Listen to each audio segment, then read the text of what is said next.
राधा मेरी स्वामिनी और मैं राधे को दास, जन्मो जन्मो मोहे दीजियो श्री वृंदावन धामवास। राधे राधे। जय जय जन्माष्टमी महाउत्सव की। अखिल ब्रह्मांडेर मालिक भगवान श्रीकृष्ण বৃন্দাবনের এই স্থানে কংসের কারাগারে জন্মগ্রহণ করেছিল। ভগবান শ্রীকৃষ্ণ মথুরার এই স্থানে দেবকী মায়ের গর্ভে জন্মগ্রহণ করেছিল। জন্মের পরে ভগবান কৃষ্ণকে বসুদেব গোকুল বৃন্দাবনে নিয়ে যায় যমুনাকে পার করে। গোকুল বৃন্দাবনে ভগবান কৃষ্ণ তার বাল্যলীলা করে। প্রিয় ভক্ত, ভগবান শ্রীকৃষ্ণের জন্মাষ্টমীর বিশেষ ভিডিও, ভগবান কৃষ্ণ ঠিক যে স্থানে জন্মগ্রহণ করেছিল এই মুহূর্তে আমরা সেই স্থানে রয়েছি। এরপরে আমরা যমুনা মহারানীকে পার করে যমুনার ওই পারে রয়েছে গোকুল বৃন্দাবন, যে স্থানে ভগবান কৃষ্ণ এক দিন থেকে শুরু করে 3 বছর পর্যন্ত তার বাল্যলীলা করেছে। তো আমরা এক একটি লীলা স্থলকে দর্শন করব আর ভগবানের অমৃতময় কথামৃত শ্রবণ করব।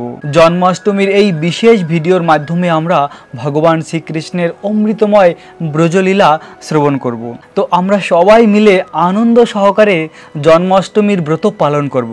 26 তারিখ ভোর 3:39 থেকে অষ্টমী শুরু হবে, অষ্টমী তিথি। তখন থেকে আমাদের উপবাস শুরু হবে এবং 27 আগস্ট 2:19 পর্যন্ত এই অষ্টমী তিথি থাকবে। এই সময়টি পুরো ব্রত পালন করার সময়, উপবাস থাকা।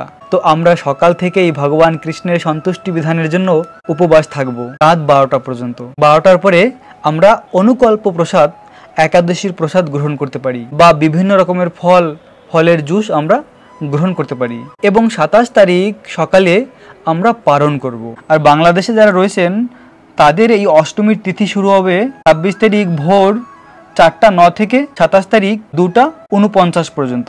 এই সময়টি হলো অষ্টমীর সময়। প্রিয় ভক্ত, অপার মহিমা রয়েছে এই জন্মাষ্টমীর ব্রত পালন করার। হাজার হাজার একাদশীর ফল প্রাপ্ত হওয়া যায় এই একটি মাত্র জন্মাষ্টমীর ব্রত পালন করলে। কেননা অখিল ব্রহ্মাণ্ডের মালিক ভগবান কৃষ্ণের জন্মাষ্টমী, যে ভগবান কৃষ্ণ থেকেই এই জগতের সবকিছু প্রকাশিত হয়েছে। যত অবতার রয়েছে সব অবতারই ভগবান কৃষ্ণ থেকে প্রকাশিত হয়েছে। আর সেই অবতারের উৎস হলো এই দেবকী নন্দন কৃষ্ণ। আর সেই কৃষ্ণের শুভ জন্মাষ্টমী মহা উৎসব। ভগবান কৃষ্ণ এই জগতে কেন আবির্ভূত হন? কৃষ্ণ বলেছেন, যদা যদা হি ধর্মস্য গ্লানির্ভবতি ভারত অদ্ভুত্থানম অধর্মস্য তদাত্মানম সৃজামি অহম। যখনই ধর্মের গ্লানি হয় এবং অধর্ম বেড়ে যায় তখনই আমি নিজেকে প্রকাশ করে অবতীর্ণ হই। পরিত্রাণায় সাধুনাম বিনাশায় চ দুষ্কৃতম ধর্ম সংস্থাপনার্থায় সম্ভবামি যুগে যুগে।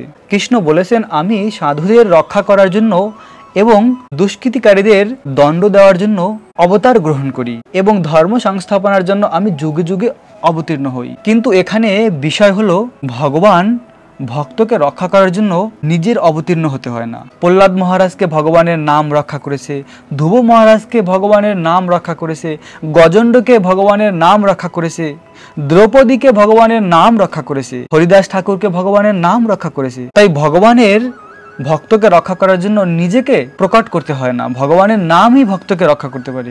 আর দুষ্কৃতিকারীদের বিনাশ করার জন্য ভগবানকে অবতীর্ণ হতে হয় না। ভগবানের অচিন্ত শক্তির মাধ্যমে ভগবান অনন্ত কোটি ব্রহ্মাণ্ডকে 1 সেকেন্ডের মধ্যে বিনাশ করতে পারে।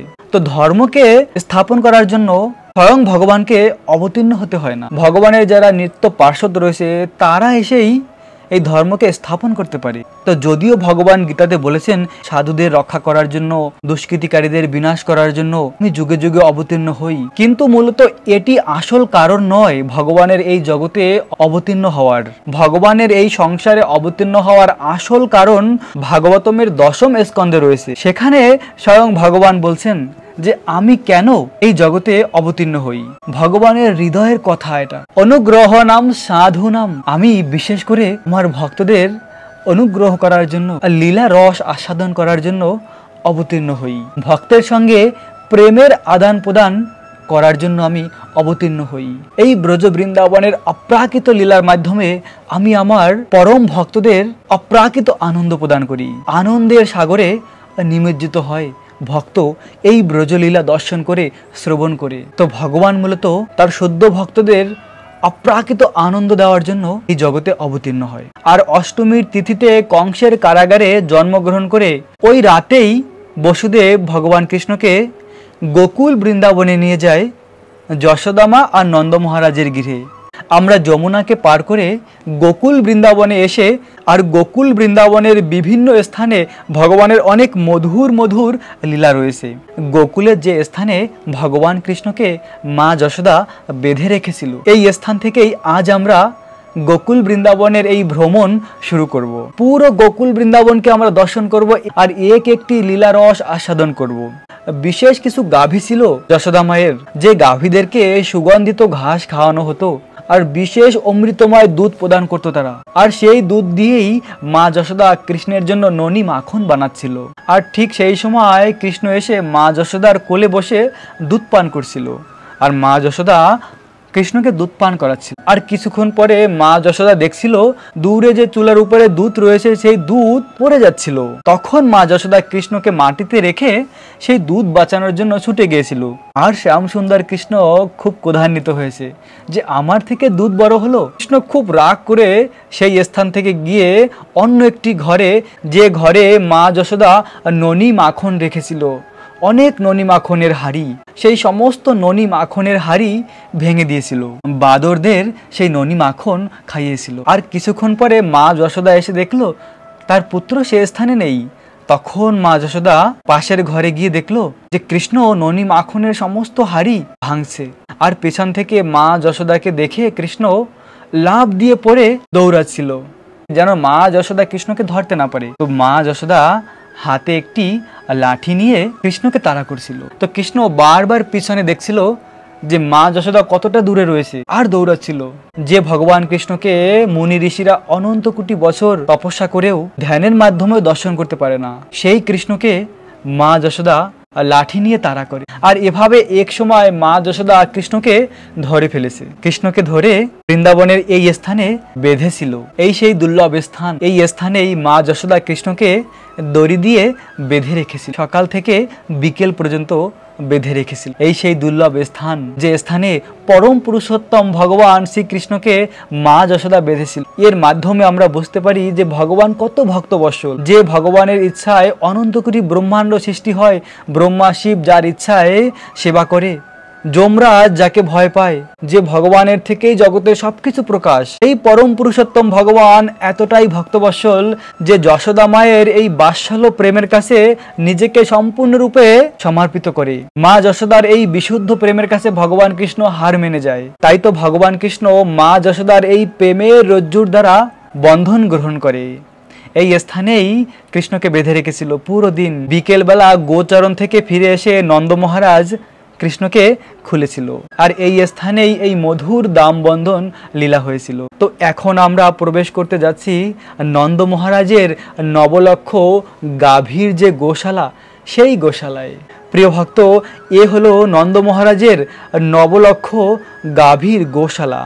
ভগবান কৃষ্ণের গোশালা ছিল এই স্থানে, বৃহৎ স্থান নিয়ে এই গোশালা। এখানে এই নবলক্ষ গাভীরা থাকতো। আর সেই গাভীদের যে বাছুর রয়েছে, সেই বাছুরদের নিয়ে ভগবান কৃষ্ণ বলরাম আর সখাদের সঙ্গে গোচরণ করার জন্য যেত। আর গাভীরাও কৃষ্ণকে খুব ভালোবাসত। যখন বনে যেত গোচরণ লীলা করার জন্য, সখারা খুব সুন্দরভাবে কৃষ্ণকে সাজাতো। কৃষ্ণের সঙ্গে অনেক মধুর মধুর লীলা রয়েছে সখাদের। এবং এই গোশালার পাশেই রয়েছে একটি স্থান, যে স্থানে ভগবান কৃষ্ণ বলরামের নামকরণ হয়েছিল। গর্গমণি ভগবান কৃষ্ণ আর বলরামের নামকরণ করেছিল। এই সেই 5000 বছর পুরানো স্থান, এই স্থানেই শ্যামসুন্দর কৃষ্ণের নামকরণ হয়েছিল। এবং এর পাশে রয়েছে একটি কুয়া। দেখুন প্রিয় ভক্ত, এই কুয়াটি সেই 5000 বছর পুরানো। স্বয়ং নন্দ মহারাজ এই কুয়াটি বানিয়েছিল।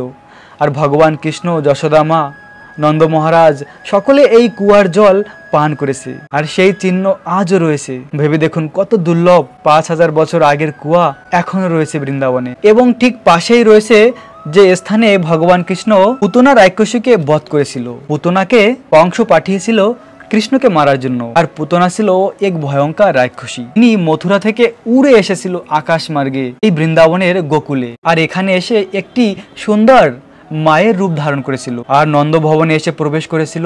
যশোদা মা এই পুতনা রাক্ষসীকে দেখে ভেবেছিল স্বর্গের কোনো দেবী হবে, অপরূপ সুন্দর রূপ, আর কৃষ্ণকে এই পুতনার কোলে দিয়েছিল। আর তখন পুতনা ভগবান কৃষ্ণকে নিয়ে আকাশ মার্গে উড়ে যাচ্ছিল, কৃষ্ণকে তার স্থান পান করাচ্ছিল। আর ভগবান কৃষ্ণ তো জানে যে মায়ের রূপ ধারণ করেছে আসলে একটি রাক্ষসিনী, যে পুতনা ভগবানকে মারার জন্য এসেছিল।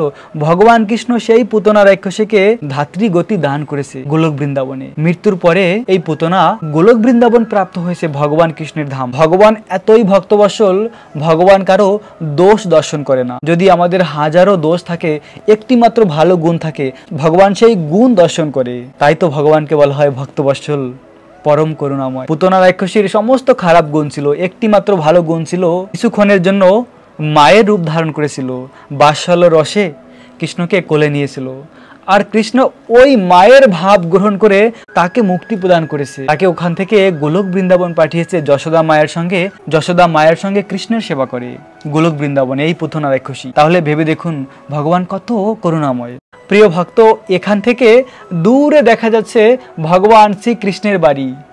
ওই দূরে রয়েছে ভগবান শ্রীকৃষ্ণের সেই 84 খাম্বার বাড়িটি। তো আমরা বৃন্দাবনের এই সুন্দর আঁকাবাঁকা পথ দিয়ে হেঁটে যাব কৃষ্ণের ওই দিব্য বাড়িটিতে, যে বাড়িতে স্বয়ং ভগবান কৃষ্ণ তার বাল্যলীলা করেছে। এখন যে স্থানে রয়েছি, এই স্থান দিয়েই শ্যামসুন্দর কৃষ্ণ গাভীদের নিয়ে যেত বৃন্দাবনের অরণ্যে, যমুনার পারে বিভিন্ন স্থানে গিয়ে সখাদের সঙ্গে অনেক মধুর মধুর লীলা করেছে। আর আমরা ঠিক সেই রাস্তা ধরেই যাচ্ছি ভগবান কৃষ্ণের বাড়ি। কিছুক্ষণের মধ্যেই পৌঁছে যাব ভগবানের সেই দিব্য বাড়িতে। ভগবান কৃষ্ণ প্রতিদিন সকাল হলেই সখাদের নিয়ে আর গাভীর বাছুরদের নিয়ে বৃন্দাবনের অরণ্যে যেত, আর সখারা ঘর থেকে অনেক রকমের কিছু বানিয়ে নিয়ে যেত কৃষ্ণের জন্য, কৃষ্ণকে খাওয়াতো বনের মাঝে। আর কৃষ্ণ এভাবে সখাদের এই সখ্যরসের প্রেম গ্রহণ করত। সখারা কৃষ্ণকে মাঝে রেখে চারপাশে গোল হয়ে বসে কৃষ্ণকে নিজের হাতে খাওয়াতো। আর অনেক রকমের গল্প, অনেক রকমের আনন্দ তারা প্রতিদিন করত বৃন্দাবনের অরণ্যে। প্রবেশ করতে যাচ্ছি ভগবান শ্রীকৃষ্ণের বাড়ি। এটি হলো ভগবান কৃষ্ণের বাড়ি প্রবেশ করার গেট। এখান থেকেই আমরা প্রবেশ করছি পরম পুরুষোত্তম ভগবান শ্রীকৃষ্ণের বাড়ি। তো আমরা এখন ঠিক ভগবান কৃষ্ণের বাড়ির মধ্যে প্রবেশ করেছি। এই সেই ভগবান শ্রীকৃষ্ণের অপ্রাকৃত বাড়ি, যে বাড়ির প্রতিটি স্থান হলো অতি দিব্য। পরম পুরুষোত্তম ভগবান কৃষ্ণ ছিল এই বাড়িতে। জন্মের পরেই ভগবান কৃষ্ণকে এই বাড়িতে নিয়ে আসা হয়, আর যশোদা মায়ের কোলে কৃষ্ণকে রেখে যায়। আর যশোদা মায়ের কোলে কৃষ্ণ একটু একটু করে বড় হয়। আর এই বাড়ি থেকে গিয়েই ভগবান কৃষ্ণ বৃন্দাবনের বিভিন্ন অরণ্যে অরণ্যে লীলা করেছে। ভগবান শ্রীকৃষ্ণের যখন 6 দিন হয়, তখন 6 দিনের একটি উৎসব বানানো হয় বৃন্দাবনে। আর সেই উৎসবের সময় সমস্ত ব্রজবাসীরা আসে কৃষ্ণকে দর্শন করার জন্য। হাজার হাজার ব্রজবাসীদের লাইন লেগেছিল কৃষ্ণকে দর্শন করার জন্য। যে নন্দ মহারাজের পুত্র এত সুন্দর, দেখো দেখো যশোদা মা এত সুন্দর একটি পুত্র লাভ করেছে, যার রূপ দর্শন করলে এই জগতের সব থেকে বেশি আনন্দ লাভ করা যায়। তাই ব্রজবাসীদের লাইন লেগেছে কৃষ্ণকে দর্শন করার জন্য। যেই একবার দর্শন করে কৃষ্ণকে, আহা, সে যেন অমৃতের সাগরে নিমজ্জিত হয়ে যায়। সে সবকিছু ভুলে যায়, কৃষ্ণের রূপ দর্শন করে আনন্দের মহাসাগরে হাবুডুবু খায়। এত সুন্দর ছিল শ্যাম সুন্দর কৃষ্ণ, এত সুন্দর শ্যাম বর্ণের কৃষ্ণ, যে কৃষ্ণকে দর্শন করে রাধারানী সব থেকে বেশি আনন্দ লাভ করে। আর সেই কৃষ্ণকে এভাবে এক এক করে ব্রজবাসীরা দর্শন করে, আর তারা পরম আনন্দ লাভ করে। আর সেই দিন কৈলাস থেকে স্বয়ং মহাদেব শিব শঙ্কর এসেছিল তার পুরো পরিবার নিয়ে কৃষ্ণকে দর্শন করার জন্য। তো এভাবে শ্যাম সুন্দর কৃষ্ণ এই বাড়িতে তার লীলা করেছে। এই বাড়ির মধ্যে রয়েছে 84টি খাম্বা। দেখুন, এই 84 খাম্বার অতি প্রসিদ্ধ।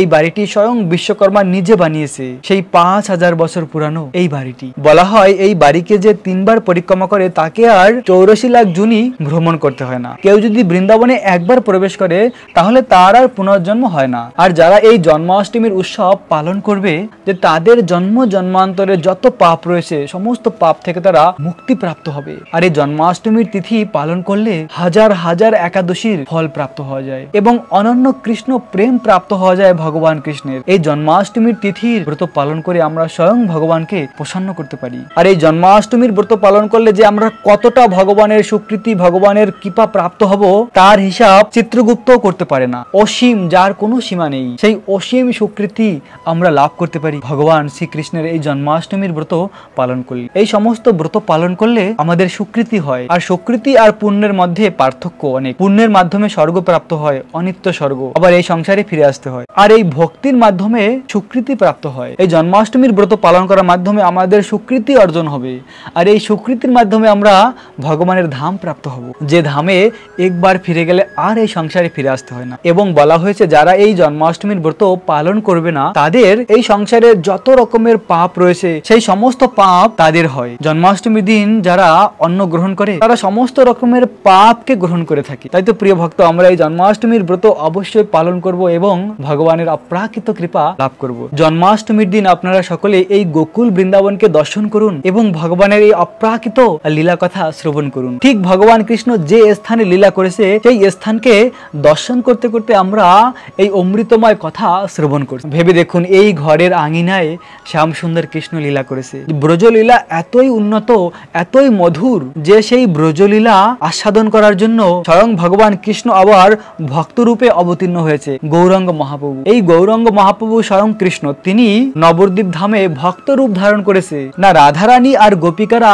কৃষ্ণকে ভালোবেসে অপ্রাকৃত আনন্দ লাভ করে। সেই আনন্দের রস কিরকম হয়, সেই আনন্দের রসকে আস্বাদন করার জন্য কৃষ্ণ আবার ভক্ত রূপ ধারণ করেছে এবং সকলকে কৃষ্ণ প্রেম দান করেছে গোলক বৃন্দাবন ফিরে যাওয়ার। তাই তো বলা হয় যত লীলা রয়েছে ভগবানের তার মধ্যে সব থেকে মধুর, সব থেকে প্রেমময়ী হলো এই ব্রজলীলা। আর সেই ব্রজভূমিকে আমরা এখন দর্শন করছি। জন্মাষ্টমীর বিশেষ এই ভিডিওর মাধ্যমে আমরা শ্যাম সুন্দর কৃষ্ণের অপ্রাকৃত কৃপা প্রাপ্ত হব। প্রিয় ভক্ত, প্রতিদিন কৃষ্ণ বৃন্দাবনের বিভিন্ন স্থানে গিয়ে লীলা করেছে। এক একটি বনে এক এক রকমের মধুর মধুর লীলা রয়েছে কৃষ্ণের। একদিন কৃষ্ণের সঙ্গে সমস্ত সখারা ছিল এবং বলরামও ছিল। তো রমন রেতির কাছে যমুনা রয়েছে, সেই যমুনার পারে কৃষ্ণ সখাদের নিয়ে লীলা করছিল। অনেক রকমের আনন্দ করছিল তারা বৃন্দাবনের রমন রেতিতে। আর রমন রেতি থেকে সখারা কৃষ্ণকে নিয়ে আরো আগে গিয়েছিল যমুনার পারে। সেখানে একটি স্থান রয়েছে ব্রহ্মাণ্ড ঘাট। বৃন্দাবনের গোকুলে একটি স্থান রয়েছে ব্রহ্মাণ্ড ঘাট। আর এই ব্রহ্মাণ্ড ঘাটে একবার শ্যাম সুন্দর কৃষ্ণ মাটি খেয়েছিল। যখন কৃষ্ণ মাটি খেয়েছিল সখারা দেখেছে। সখারা গিয়ে সঙ্গে সঙ্গে মা যশোদার কাছে বলে দিয়েছে, মাইয়া যশোদা, কানহাইয়া না মাটি খেয়েছে। আর মা যশোদা যখন শুনেছে যে তার ছোট্ট কানহা মাটি খেয়েছে, মা যশোদা ঘরের সমস্ত কাজকে ফেলে ছুটে এসেছে বৃন্দাবনের এই ব্রহ্মাণ্ড ঘাটে। আর এই স্থানে এসে কৃষ্ণকে বলেছিল, কানহা, কানহা তুমি মাটি খেয়েছো? কৃষ্ণ বলে, না মা, আমি তো মাটি খাইনি। মা যশোদা বলে, হা করো তুমি, আমি দেখবো তোমার মুখের মধ্যে তুমি মাটি খেয়েছো কিনা। তখন শ্যাম সুন্দর কৃষ্ণ হা করেছিল। আর মা যশোদা কৃষ্ণের মুখের মধ্যে অনন্ত কোটি ব্রহ্মাণ্ড গ্রহ নক্ষত্রকে দর্শন করেছিল। আর সেই থেকে এই স্থানের নাম হয় ব্রহ্মাণ্ড ঘাট। কেননা মা যশোদাকে কৃষ্ণ তার মুখের মধ্যে অনন্ত কোটি ব্রহ্মাণ্ডকে দর্শন করিয়েছিল। তো তখন এক মুহূর্তের জন্য মা যশোদার মনে হয়েছিল যে এ কি সত্যি আমার পুত্র নাকি স্বয়ং ভগবান। কিন্তু তখনই আবার ভগবান কৃষ্ণের যোগমায়া শক্তি মা যশোদাকে ভুলিয়ে দিয়েছে। আর মা যশোদা তখন সবকিছু ভুলে কৃষ্ণকে কোলে জড়িয়ে ধরেছে। না না, এ তো আমার লালা। আসলে ভগবান কৃষ্ণ সমস্ত ব্রজবাসীদের ভুলিয়ে দেয় যে কৃষ্ণ হলো পরম পুরুষোত্তম। কৃষ্ণকে তার সখারা নিজের সখা রূপে জানে, মা যশোদা নন্দ মহারাজ নিজের পুত্র রূপে জানে, গোপিকারা নিজের প্রাণনাথ রূপে জানে। গোপিকারা মাধুর্য রস আস্বাদন করে, মা যশোদা বাৎসল্য রস আস্বাদন করে, সখারা সখ্য রস আস্বাদন করে। এভাবে ভগবান কৃষ্ণ ব্রজবাসীদের অনন্ত আনন্দ প্রদান করে এই ব্রজলীলার মাধ্যমে। এই কারণেই ভগবান কৃষ্ণ বৃন্দাবনে জন্মগ্রহণ করেছিল, তার প্রিয় ব্রজবাসীদের আনন্দ প্রদান করার জন্য। যে শুকদেব গোস্বামী হলেন রাধারানীর সুখ পাখি, তিনি সবসময় রাধারানীর লীলা দর্শন করে। আর সেই সুখ পাখি শুকদেব গোস্বামী রূপে অবতীর্ণ হয়ে পরীক্ষিত মহারাজকে এই ভাগবতম বর্ণনা করেছিল। আর ভাগবতমের দশম স্কন্ধে ভগবান শ্রীকৃষ্ণের এই অপ্রাকৃত ব্রজলীলার বর্ণনা রয়েছে, যে ভাগবতমে এই অপ্রাকৃত বৃন্দাবনের লীলা রয়েছে। আর এভাবে কৃষ্ণ জন্মগ্রহণ করে প্রথমে এই গোকুল বৃন্দাবনে লীলা করেছে, তারপরে কৃষ্ণ বৃন্দাবনে লীলা করেছে, বৃন্দাবনের পরে কৃষ্ণ নন্দগ্রামে লীলা করেছে। এভাবে এই বৃন্দাবনের 84 ক্রোশের মধ্যে 3টি স্থান নন্দ মহারাজ মহারাজ পরিবর্তন করে। বাল্যলীলা থেকেই ভগবান কৃষ্ণ অসুরদের বধ করা শুরু করেছে, মানে হলো দুষ্কৃতিকারীদের বিনাশ। ভগবান যেটা বলেছেন গীতাতে, তো কৃষ্ণ দুষ্কৃতিকারীদের বিনাশ করা শুরু করেছে ছোটবেলা থেকেই। আর তার শুদ্ধ ভক্তকে আনন্দ প্রদান করা, তাদেরকে রক্ষা করা। মথুরায় গিয়ে ভগবান কৃষ্ণ কংসকে বধ করেছে এবং ধরিত্রীর উপরে যে পাপের ভার ছিল তার থেকে তাকে মুক্ত করেছে, কেননা কংস সমস্ত রকমের অপরাধ করেছিল, তাই কংসকে ভগবান কৃষ্ণ বধ করেছে। আর মথুরার উপরে বারবার জরাসন্ধ আক্রমণ করেছে। আর যত এই সংসারের আসরিক ব্যক্তি ছিল, আর সেই সমস্ত আসরিক ব্যক্তিদেরকে জরাসন্ধ মথুরায় নিয়ে আসতো, আর কৃষ্ণের সঙ্গে যুদ্ধ হতো, আর কৃষ্ণ সকলকে বধ করত। এভাবে 17 বার জরাসন্ধ পৃথিবীর সমস্ত স্থানের দুষ্কৃতিকারীদের নিয়ে এসেছে ভগবানের কাছে, আর ভগবান সকলকে বধ করেছে। অবশেষে একদিন রাতে জরাসন্ধ আক্রমণ করেছিল, একসঙ্গে আরো অন্য স্থান থেকে আক্রমণ হয়েছিল। তার সেই দিন রাতে ভগবান তার যোগমায়া অচিন্ত শক্তির মাধ্যমে সমস্ত মথুরার তার নিজ যারা পরিবারের ছিল তাদেরকে সকলকে দ্বারকায় স্থানান্তরিত করা হয়। মানে মথুরা যারা রয়েছে তারা বুঝতেও পারেনি ভগবান তার অচিন্ত শক্তির মাধ্যমে সমুদ্রের মাঝে দ্বারকাপুরী বানিয়েছিল, যেটা হলো ভগবানের দ্বারকা ধাম, আজও রয়েছে সেখানে। ভগবান দ্বারকার রাজা হয়, রাজা হয়ে ভগবান লীলা করেছে। তারপরে মহাভারতের যুদ্ধে ভগবান ধর্মের সঙ্গ দিয়েছে পঞ্চ পাণ্ডবদের, আর যারা অধর্ম করেছে তাদেরকে বিনাশ করেছে। এভাবে ভগবান কৃষ্ণের পুরো জীবন ছিল অপ্রাকৃত। প্রায় 125 বছর পর্যন্ত লীলা করেছে, আর তার মধ্যে প্রায় 12 বছর কৃষ্ণ বৃন্দাবনের বিভিন্ন স্থানে লীলা করেছে। আর যখন কৃষ্ণ এই বৃন্দাবনে লীলা করেছে, তার অনন্য ভক্ত এই গোপিকারা তাকে সব থেকে বেশি ভালোবাসে। আর কৃষ্ণ যখন বৃন্দাবন ছেড়ে চলে যায় মথুরা দ্বারকা, আর 100 বছর তখন গোপিকারা এই কৃষ্ণের বিরহে ছিল। তারা এত ভালোবাসতো কৃষ্ণকে, সবসময় কৃষ্ণের কথাই বলতো, কৃষ্ণের লীলা শ্রবণ করে তারা জীবন ধারণ করেছিল। কেননা গোপিকাদের সর্বোচ্চ ছিল কৃষ্ণ, গোপিকাদের প্রাণ ছিল কৃষ্ণ। সেই তাদের প্রাণ কৃষ্ণ তাদেরকে ছেড়ে চলে গিয়েছে। আসলে আমাদের সব থেকে প্রিয় মানুষ, ভালোবাসার মানুষটি যখন আমাদের থেকে দূরে চলে যায়, তখন তার প্রতি ভালোবাসা আরো বৃদ্ধি হয়। আর দূর থেকে ভালোবাসার মাধ্যমে এক অপ্রাকৃত আনন্দ লাভ করা যায়। তাই তো গোপিকাদের থেকে যদিও কৃষ্ণ দূরে ছিল, কিন্তু তাও গোপিকারা কৃষ্ণকে ভালোবেসে এক অপ্রাকৃত আনন্দ লাভ করেছে। অবশেষে 100 বছর পরে কুরুক্ষেত্রে রাধারানী আর গোপিকারা কৃষ্ণের সঙ্গে দেখা করেছিল। 100 বছর পরে তাদের মিলন হয়েছিল। রাধারানী চোখের মাধ্যমে কৃষ্ণের সঙ্গে কথা বলেছিল। তখন রাধারানী আর গোপিকাদের মনের একটি ভাব ছিল যে কৃষ্ণকে এখান থেকে রথে বসিয়ে আমরা টেনে নিয়ে যাব বৃন্দাবনে, আর বৃন্দাবন থেকে কখনো কৃষ্ণকে আর যেতে দেব না। এভাবে শ্যাম সুন্দরের লীলা হলো অপ্রাকৃত লীলা। এই মধুর লীলা আমাদেরকে অপ্রাকৃত আনন্দ প্রদান করে। তো এই জগতের যত ভক্ত রয়েছে তার মধ্যে সর্বশ্রেষ্ঠ ভক্ত হলো ব্রজবাসীরা, আর ব্রজবাসীদের মধ্যে আরো শ্রেষ্ঠ হলো ব্রজ গোপিকারা, আর ব্রজ গোপিকাদের মধ্যে আরো শ্রেষ্ঠ হলো রাধারানী। আর রাধারানীর থেকে শ্রেষ্ঠ ভক্ত কেউ নেই, আর কেউ কখনো হতেও পারবে না। রাধারানীই হলো ভগবান শ্রীকৃষ্ণের সর্বশ্রেষ্ঠ ভক্ত। আর ভগবান কৃষ্ণ তার এই প্রিয় ব্রজবাসীদের অনন্ত আনন্দ প্রদান করার জন্য কৃষ্ণ এই সংসারে কৃষ্ণ জন্মগ্রহণ করে। ভগবান কৃষ্ণ যদিও অজ, ভগবানের জন্ম হয় না, তাও কৃষ্ণ এই জন্ম লীলার মাধ্যমে প্রকট হয়। কৃষ্ণের মাধ্যমে সবকিছু সৃষ্টি হয়েছে। তাই তো ভগবান শ্রীকৃষ্ণের নিত্যধাম যে গোলক বৃন্দাবন, সেখানে কৃষ্ণের জন্মলীলা নেই। সেখানে কৃষ্ণ অনন্ত কাল থেকে 16 বছরের কিশোর, আর রাধারানী 14 বছরের কিশোরী। সেখানে কোনো জন্ম মৃত্যু নেই, জরা ব্যাধি নেই। ভগবানের নিত্যধাম, সেই ধামে আমরা যেতে পারি এই জন্মাষ্টমীর ব্রত পালন করার মাধ্যমে, কৃষ্ণ নাম জপ করার মাধ্যমে। তাই তো ভগবানকে হৃদয় থেকে ভালোবাসুন। ভগবান একদম স্পষ্টভাবে বলেছে যে আমার জন্মকর্মকে যথারূপে যে তত্ত্বগতভাবে জানতে পারে, তাকে আর এই সংসারে ফিরে আসতে হয় না, সে আমার ধাম প্রাপ্ত হয়। এবং কৃষ্ণ আরো বলেছেন যে আমরা কখন দিব্য জ্ঞান প্রাপ্ত হতে পারি। কৃষ্ণ বলেছেন, তেসাম সততাম যুক্তানাম ভজতাম প্রীতিপূর্বকম দদামি বুদ্ধি যোগম তম যেন মাম উপজান্তিতে। কৃষ্ণ বলেছেন নিত্যযুক্ত হয়ে আমরা যদি ভগবানের ভক্তি করি, তাহলে ভগবান কৃষ্ণ আমাদের দদামি বুদ্ধি যোগম, আমাদের বিশুদ্ধ জ্ঞান বুদ্ধি দান করবে, যার মাধ্যমে আমরা কৃষ্ণের কাছে ফিরে যেতে পারবো। তাই তো প্রিয় ভক্ত, আপনারা সকলে এই জন্মাষ্টমীর ব্রত পালন করে ভগবান কৃষ্ণের অপ্রাকৃত ভক্তি প্রেম প্রাপ্ত করুন। আপনাদের সকলকে জন্মাষ্টমীর অনেক অনেক শুভেচ্ছা আর অভিনন্দন। আশা করি এই জন্মাষ্টমীর ব্রত পালন করে ভগবান কৃষ্ণের সম্পূর্ণ কৃপা আপনারা লাভ করবেন। ভগবান কৃষ্ণ রাধারানী আপনাদের সকলের উপরে তার কৃপা বর্ষিত করবে এবং এই ব্রত পালন করে আমরা কৃষ্ণের কাছে ফিরে যাব। রাখবেন নিজেদের অনেক যত্ন, থাকবেন কৃষ্ণ ভাবনাময়। রাধে রাধে।